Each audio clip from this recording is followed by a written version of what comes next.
E como eu mesmo falei no início da aula, nós vamos começar com a Antiguidade Oriental. Então, vamos voltar aqui. Aí, geralmente, eu peço um aluno para ir lendo, porque eu já falo demais por natureza. Até onde eu pedi, geralmente, e aí eu vou explicando aquilo que eu quero passar. Bom, Antiguidade Oriental, a Mesopotâmia.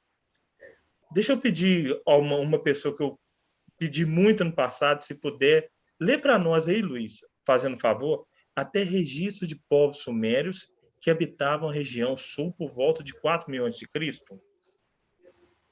Deixa eu só localizar aqui. Certo. Até onde mesmo? Registros de povos sumérios. Achei. A Mesopotâmia. Mesopotâmia, terra entre rios. Surgiu entre os rios Tigre e Eufrates. Região dos atuais Iraque, Kuwait. Aquela localidade continha uma estreita faixa de terra fértil com desertos dos ambos os lados. Poucas defesas naturais, história de longa duração. Formação dos primeiros estados por volta de 3100 a.C. a.C. Domínio exercido por persas, macedônios e árabes, o que levou à destruição e abandono da cultura e do patrimônio mesopotâmio. Descobertas arqueológicas dos séculos XIX.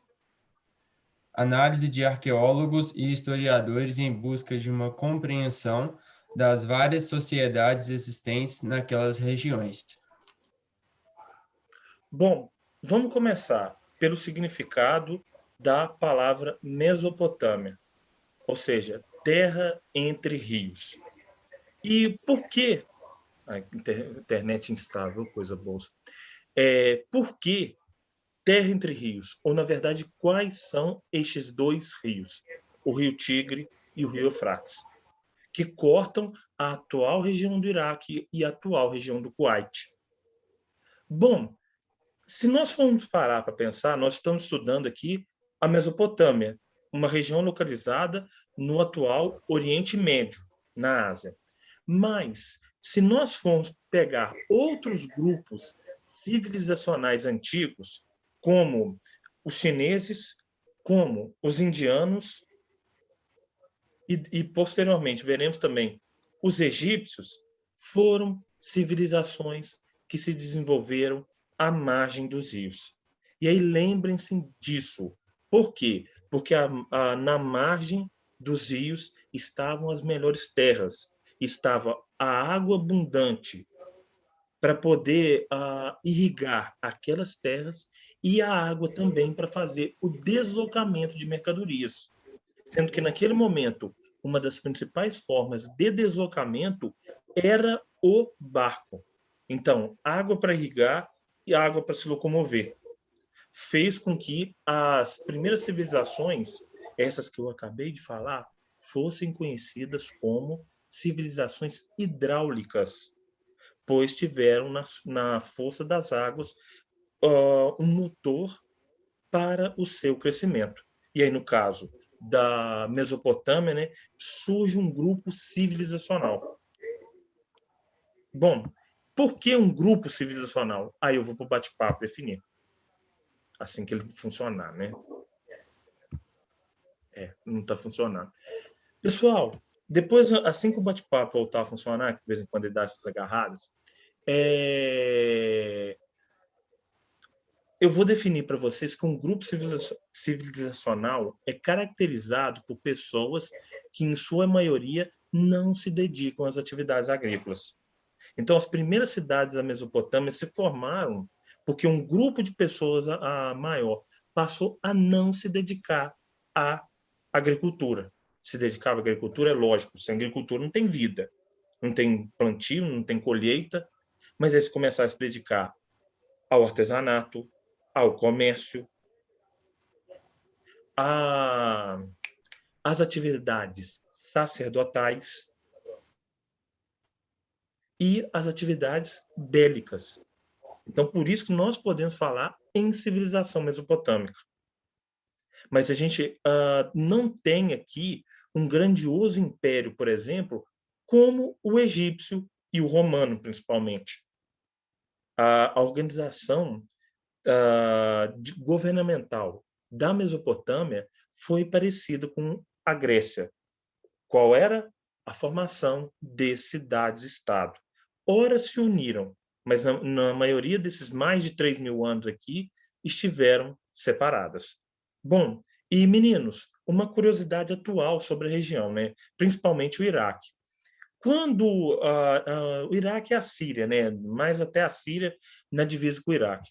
Quando o Estado Islâmico tomou o poder na Síria, pelo menos em algumas regiões da Síria, na fronteira com o Iraque, eles destruíram patrimônios dessa cultura, dessa civilização mesopotâmica, o que é uma pena.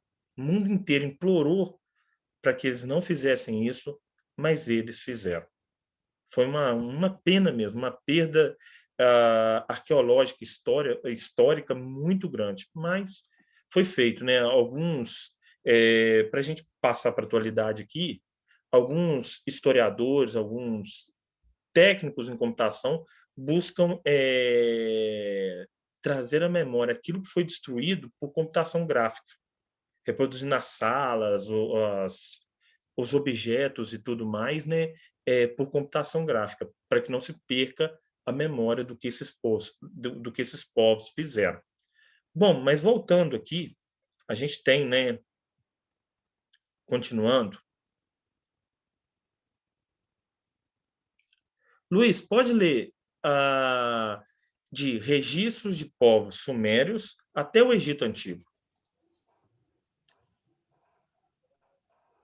Registros de povos sumérios que habitavam a região sul por volta de 4.000 a.C., junto aos pantanais do rio Tigre. Transformação de pântanos em campos de cevada, alimento para a população e para o gado. Os bosques de tamareiras, extração de açúcar. Crescimento das aldeias e formação de 12 cidades independentes que compartilhavam uma cultura em comum. Conflitos constantes entre as cidades por disputas de fronteiras e por águas. Crença politeísta e ideia de que o mundo foi criado em 6 dias e no 7º os deuses teriam descansado. A ação do rei guerreiro Sargão, soberano de Acade, com a tentativa de centralização de poder a partir de um exército de milhares de soldados.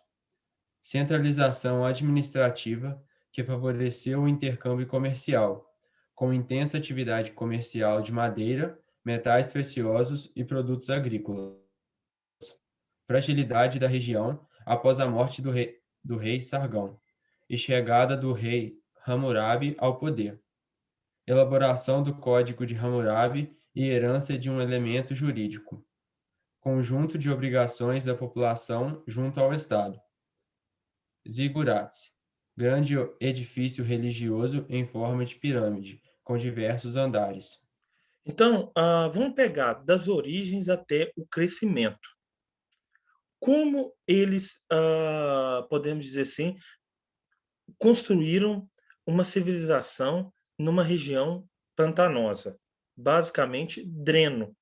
Você vai lá, vai aterrando a região, a terra se torna fértil para o plantio, planta, colhe. Os primeiros grupos começam a crescer na região, como eu mesmo falei, formam grupos civilizacionais à medida que se dedicam mais a atividades como comércio, artesanato, atividades sacerdotais, atividades guerreiras, e menos à agricultura, e povoando as margens dos rios Tigre e Eufrates. Bom, e esse povoamento foi responsável pela formação, pelo crescimento e formação de 12 cidades independentes, sendo que caramba, só não está dando bate-papo por nada. Sendo que as duas principais eram a cidade de Ur e a cidade de Uruk. o atual Iraque tem esse nome em referência à antiga cidade de Uruk. Então, é uma referência histórica, uma referência de memória à antiga região que deu origem, não, se encontra ali as origens do atual país. Bom, nós falamos, o Luiz acabou de ler para nós que era uma região formada por 12 cidades independentes. Flávio, eram 12 cidades-estado? Sim. Tinham as suas leis, tinham o seu modelo de governo, tinham a sua vida administrativa separada uma das outras, e muitas vezes elas entravam em guerra com algum rei unificando aquele império. Então, você tem um império babilônico, a unificação. Mas o surgimento e grande parte da vida dessas cidades foram caracterizados por uma situação de cidades-estado. Um exemplo de ação unificadora foi a do rei Sargão, soberano da cidade de Acade, que tenta centralizar o poder a partir de um exército com fortes soldados, com soldados bem treinados e tudo mais. Bom, o Sargão faz essa união política das duas cidades, e depois da morte dele, nós temos a chegada do rei Hammurabi ao poder. Gente, presta atenção, isso não vai, como diz o Eduardo Bueno, né? Isso não vai estar no Enem, mas é sempre bom falar de curiosidade. A pergunta, vamos ver se dá para lá no bate-papo. O Código de Hammurabi é o primeiro código de leis escritas da história da humanidade? Sim ou não? Para vocês participarem no chat ou para vocês mesmos falarem. Quem quiser abrir o microfone, fica à vontade. Eu repito a pergunta. O Código de Hammurabi foi o primeiro código de leis escritas na história da humanidade?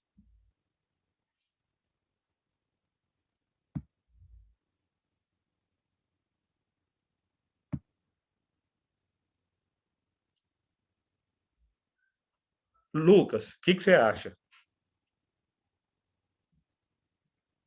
Vamos vendo aqui, pegando uma pessoa aqui para... Pergunta, gente. E essa é simples. Sim ou não?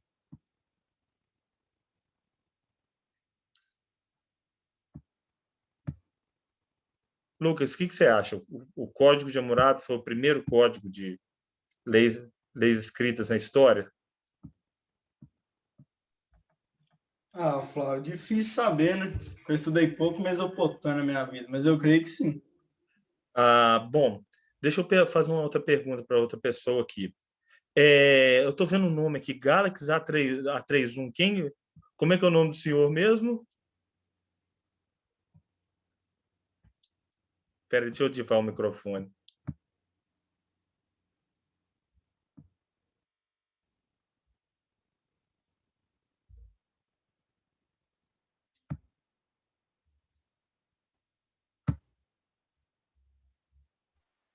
Opa, agora Tá foi. me ouvindo, Flávio? Tô Tá me sim, ouvindo? tô sim. Ô, Flávio, boa noite. Primeiramente, obrigado pelo senhor, tá? É que desde os 17 anos, por motivo genético, eu já tive perda de cabelo. Ô, rapaz, Tá, desculpa. mas foi legal. Não, tranquilo, Flávio, tranquilo. Aqui, Pode perda de perguntar, cabelo também, Flávio. eu sei bem, bobo. Não, tranquilo, Flávio. Pode perguntar. A Repete, pergunta fazendo favor. a gente está aqui falando sobre o Código de Hammurabi. Um conjunto de leis, de certo modo, para deixar claro, colocar na pedra, não no papel naquele momento, o que as pessoas podiam fazer e o que as pessoas não podiam fazer. A pergunta que eu fiz é: o Código de Hammurabi foi o primeiro código de leis escrito da história da humanidade? Sim ou não? Flávio, tem muito tempo que eu não estudo, tá? Eu sou graduado em enfermagem, então agora eu resolvi fazer uma nova graduação. Certo. Mas creio que sim. Sim. E como é que é o seu nome mesmo? Você fala? Emerson, Emerson. Ah, Emerson. Ok, Emerson. Depois eu vou colocar Pessoal, uma foto minha lá. ok. Pessoal, presta atenção. Por muitos anos, acreditou-se que sim, o Código de Hammurabi era o código mais antigo encontrado na história. Há pouco tempo atrás, isso no final dos anos 90, foi encontrado um outro código de leis da região mesopotâmica também. Esse código foi encontrado por arqueólogos, né, na região do atual Iraque, 50 anos mais velho do que o Código de Hammurabi. Também estabelecendo leis, estabelecendo o comportamento de escravos, mulheres, senhores, sacerdotes, enfim, dos grupos das classes, não dá para falar classes sociais, mas das castas, né, do conjunto de pessoas que habitavam a atual região da Mesopotâmia.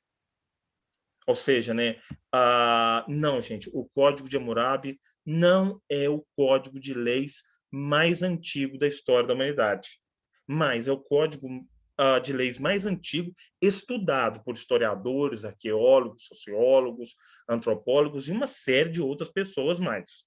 Aí sim, aí nós podemos falar que o Código de Hammurabi é o mais velho, mas foi descoberto há pouco tempo atrás, 50 anos mais novo que ele, tá bom? Então, pessoal, e uma última coisa também, deixa eu fazer uma pergunta. Se eu estou falando... olha só que caso curioso. Essa pessoa, ela colocou... ela fez uma grande arca, pois foi enviada uma mensagem para ela que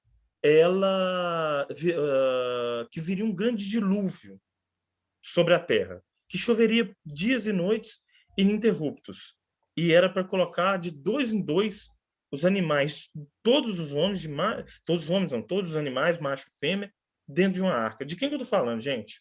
Pode abrir o som? Noé? Noé? Quem aí Arca de Noé? concorda com o Emerson?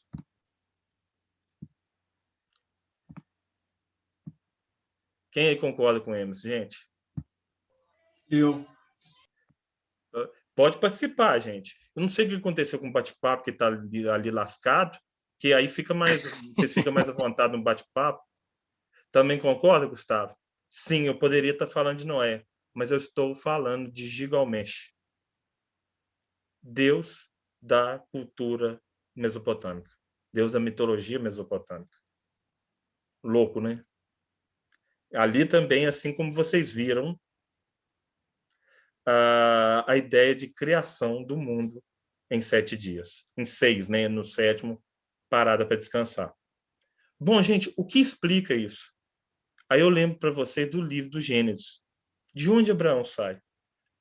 Qual era a terra dos pais de Abraão? A terra dos pais de Abraão era a Mesopotâmia. Ele larga aonde Abraão larga a sua parentela, na Mesopotâmia. Ou seja, um dos povos que deram origem cultural, eu não estou falando de fé de ninguém, gente, mas origem cultural para os hebreus foram os povos mesopotâmicos, de onde eles tiraram várias concepções e acabaram ali, né, formando o primeiro monoteísmo ético da história. Ou seja, né, os hebreus não foram os primeiros a acreditar num Deus só.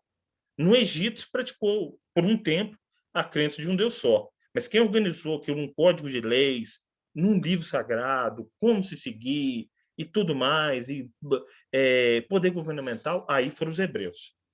Mas e nessa religião hebraica, temos várias heranças dessa mitologia mesopotâmica. Que é outra herança? O zigurate.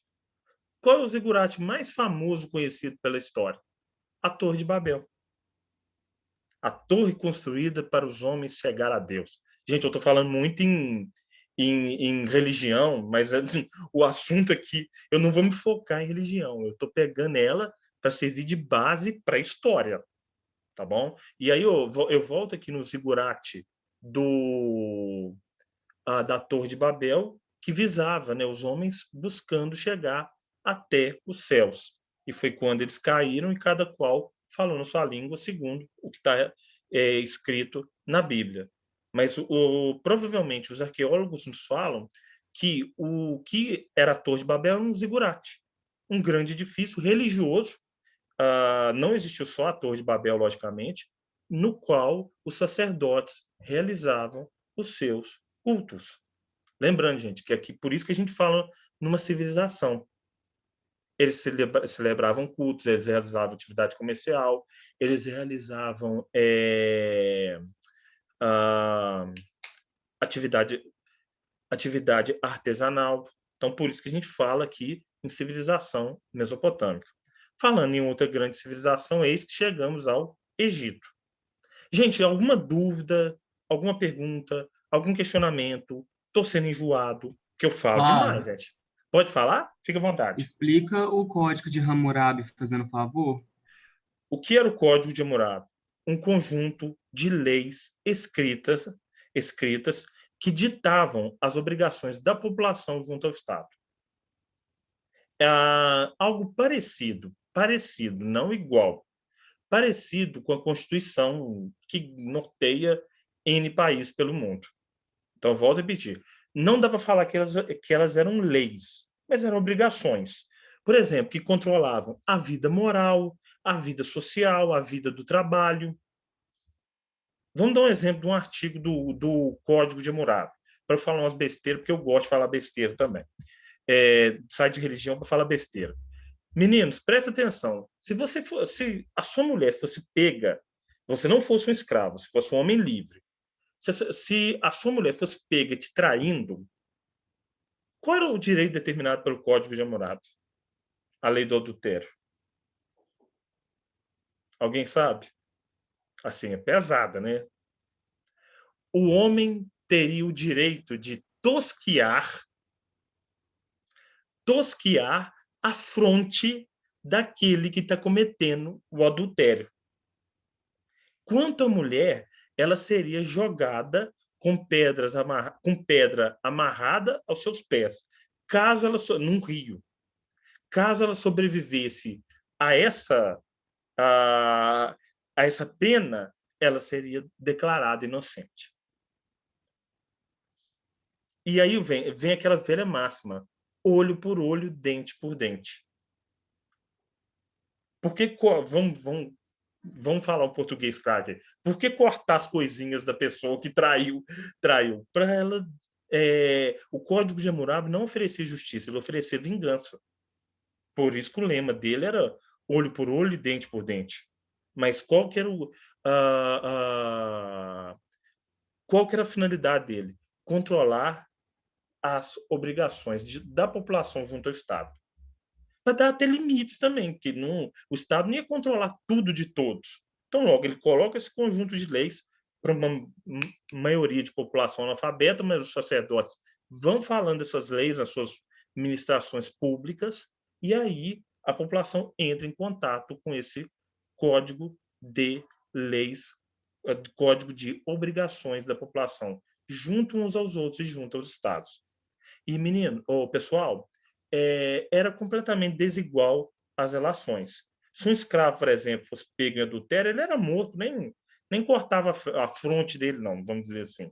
Ele era morto mesmo. Agora, se um homem livre tivesse tendo um caso com uma escrava em adultério, ele era condenado a uma pena pequena. Mas essa era a função dele, trazer toda a lei do costume para a lei escrita e para regular a vida das pessoas junto ao Estado. Mais alguma dúvida, gente? Flávio, você podia repetir, por favor, aquela questão da pessoa lá da arca, sem ser Noé? E também a questão do código mais velho do que o Hammurabi, por favor? Ô, Luiz, agora eu esqueci o nome do código, que não falei. Provavelmente ele não vai cair no Enem, porque esse foi um texto auxiliar que eu li alguns anos atrás, num livro didático. Eu agora esqueci o nome dele, mas ele foi encontrado por arqueólogos no final dos anos 90, e ele é datado de 50 anos antes do próprio Código de Hammurabi. Entretanto, o Código de Hammurabi é o mais velho em estudos, em aprofundamento de conhecimentos, em debate e tudo mais. Esse outro código, né, que agora esqueci o nome, é um nome mesopotâmico também, de mais complicado, ele ainda está sendo traduzido, desvendado ainda pelos estudiosos, né, da Mesopotâmia, tá bom? Passemos para o Egito? Flávio, Pode falar, Emerson, posso fazer duas perguntas? à Eu quero vontade. entender uma coisa. Então, na Mesopotâmia, então, a gente já tem 12 cidades-estado, certo? Sim, Nós temos uma sociedade onde que havia, vamos falar assim hoje, já existiam, então, as diversas profissões, né? muitas profissões, sim. Sim, então entendi. E qual que era a outra coisa que eu ia te perguntar? Cidades-estado, politeísta, não fica mais presente. Se eu lembrar, depois eu te pergunto. Sem problema, fica à vontade, viu, gente? O objetivo aqui é esse. Meninos, e todos aqui têm voz, tá? Por favor. Pessoal, Lembrei. pode falar? Flávio, posso falar? Como é que era dentro da sociedade? Como era visto o homem e a mulher? A mulher, num papel de completa submissão. Sim, Na Mesopotâmia, no Egito, alguma independência comparado a outras sociedades. Na Grécia, né, aí variou o papel de Atenas e Esparta, e na Roma Antiga também bem submissa. A vida privada na Mesopotâmia era uma vida muito fechada, né, no sagrado, no cuidado com o filho e tudo mais. Ainda, embora careça de mais estudos como é que era a vida privada na Mesopotâmia. Na Grécia e em Roma, nós temos estudos muito bons sobre a vida privada. Agora, na Mesopotâmia, ainda falta um pouco de estudos, né, sobre a mulher, a vida privada lá e tudo mais. Falta isso, até mesmo pela dificuldade de traduzir os documentos, né, escritos no hierógrafo, na hierógrafo desse. Vamos continuar aqui, pessoal. Qualquer dúvida ok. também. Vamos continuar aqui com o Egito Antigo, processo de formação. Vou pedir uma outra pessoa que se dispor a ler, para ler para nós, até a sociedade egípcia, fazendo favor. Alguém lê aí?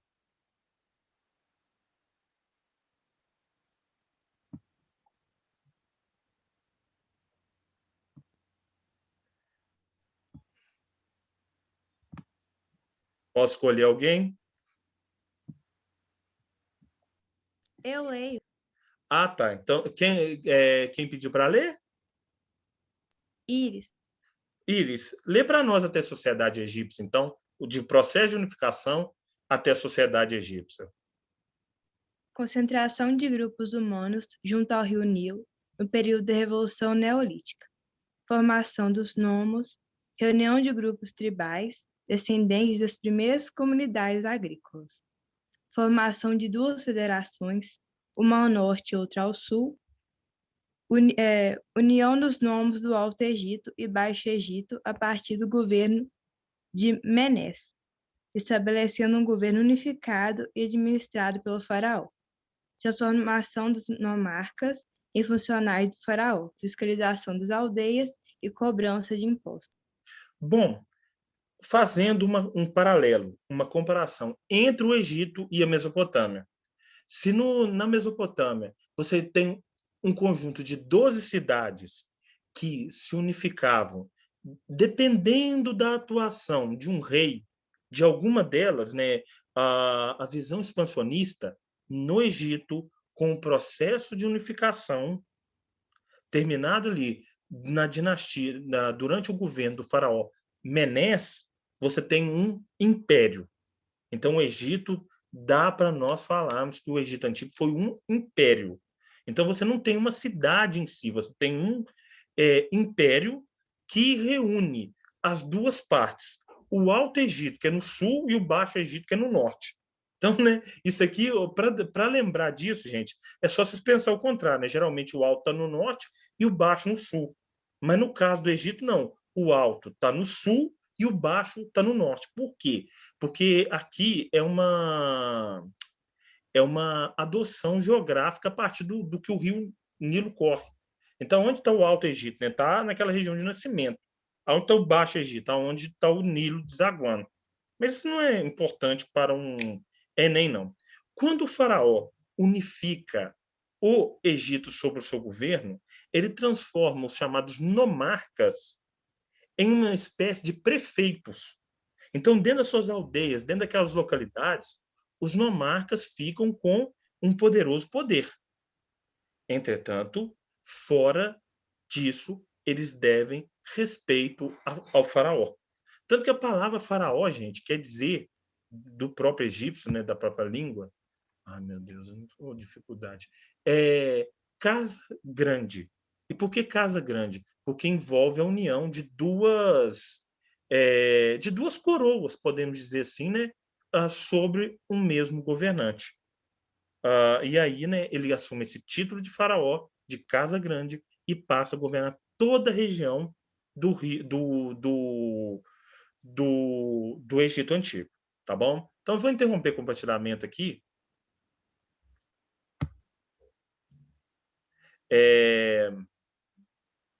Interromper o compartilhamento. Gente, excepcionalmente na próxima aula de hoje, eu vou continuar com com a aula mesmo. Não vou dar exercício, não. Mas pode entrar no mesmo link, tá bom?